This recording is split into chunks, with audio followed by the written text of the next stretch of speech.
ಮತ್ತೊಂದು ಕಡೆ ಪ್ರಜ್ವಲ್ ರೇವಣ್ಣ ಅವರ ವಿರುದ್ಧವಾಗಿ ನಡೀತಾ ಇರುವ ತನಿಖೆಗೆ ಹಾಜರಾಗಲಿಕ್ಕೆ ಯಾವಾಗ ವಾಪಸ್ ಬರ್ತಾರೆ ಪ್ರಜ್ವಲ್ ರೇವಣ್ಣ ಅನ್ನೋ ಅನುಮಾನ ಕೂಡ ಕಾಡ್ತಾ ಇತ್ತು. ಕಾಲಾವಕಾಶ ಕೇಳಿದ್ರು, ಆದರೆ SIT ಅದನ್ನ ರಿಜೆಕ್ಟ್ ಮಾಡಿದೆ. ಹಾಗಾದ್ರೆ ಯಾವಾಗ ಬರಬಹುದು ಪ್ರಜ್ವಲ್ ರೇವಣ್ಣ? ಈ ಕುರಿತಾದ ಒಂದಷ್ಟು ಅಪ್ಡೇಟ್ಸ್, ಕಂಪ್ಲೀಟ್ ಡೀಟೇಲ್ಸ್ ಈ ವರದಿಯಲ್ಲಿ.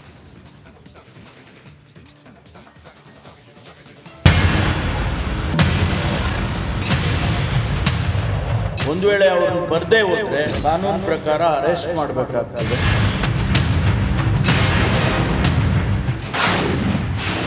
ಪ್ರಜ್ವಲ್ ಪೆನ್ ಡ್ರೈವ್ ಕೇಸಲ್ಲಿ ಬಿಗ್ ಟ್ವಿಸ್ಟ್. ಪ್ರಜ್ವಲ್ ಮೇ 16ಕ್ಕೆ ಬೆಂಗಳೂರಿಗೆ ವಾಪಸ್. ರಾಷ್ಟ್ರವ್ಯಾಪಿ ಕೋಲಾಹಲ ಎಬ್ಬಿಸಿದ್ದ Prajwal pen drive case SIT ಹೆಗಲಿಗೇರಿದ್ದು ತನಿಖೆ ಚುರುಕಾಗಿದೆ.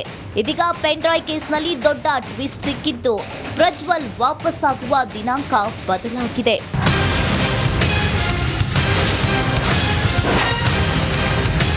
ವಿದೇಶಕ್ಕೆ ಹಾರಿದ ಪ್ರಜ್ವಲ್ ರೇವಣ್ಣ ಮೇ 16ಕ್ಕೆ ಬೆಂಗಳೂರಿಗೆ ವಾಪಸ್ಸಾಗಲಿದ್ದಾರೆ.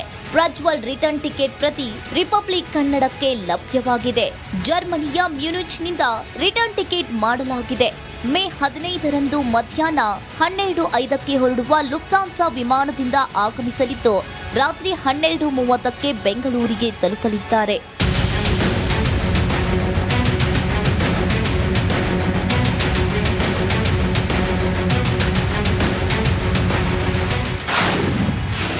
ಪ್ರಜ್ವಲ್ಗೆ SIT ಶಾಕ್, ಕಾಲಾವಕಾಶ ನಿರಾಕರಣೆ.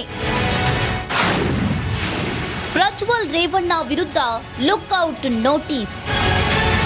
ವಿಚಾರಣೆಗೆ ಹಾಜರಾಗುವಂತೆ ಪ್ರಜ್ವಲ್ ರೇವಣ್ಣಗೆ SIT ನೋಟಿಸ್ ನೀಡಿದ್ದು, ವಿಚಾರಣೆಗೆ ಹಾಜರಾಗಲು ಪ್ರಜ್ವಲ್ 7 ದಿನಗಳ ಕಾಲಾವಕಾಶವನ್ನ ಕೇಳಿದ್ರು. ಇದೀಗ ಪ್ರಜ್ವಲ್ಗೆ SIT ಅಧಿಕಾರಿಗಳು ಶಾಕ್ ಕೊಟ್ಟಿದ್ದಾರೆ.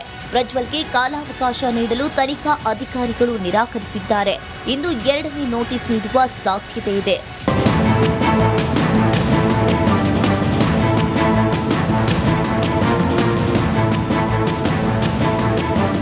ಇದೀಗ ಪ್ರಜ್ವಲ್ ವಿರುದ್ಧ ಲುಕ್ಔಟ್ ನೋಟಿಸ್ ಹೊರಡಿಸಿದೆ ಎಂದು ಗೃಹ ಸಚಿವ ಪರಮೇಶ್ವರ್ ಮಾಹಿತಿಯನ್ನ ನೀಡಿದ್ದಾರೆ.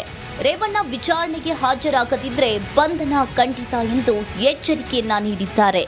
ಈ ಮಧ್ಯದಲ್ಲೇ ಅವರು ಹೋಗಿದ್ದಾರೆ.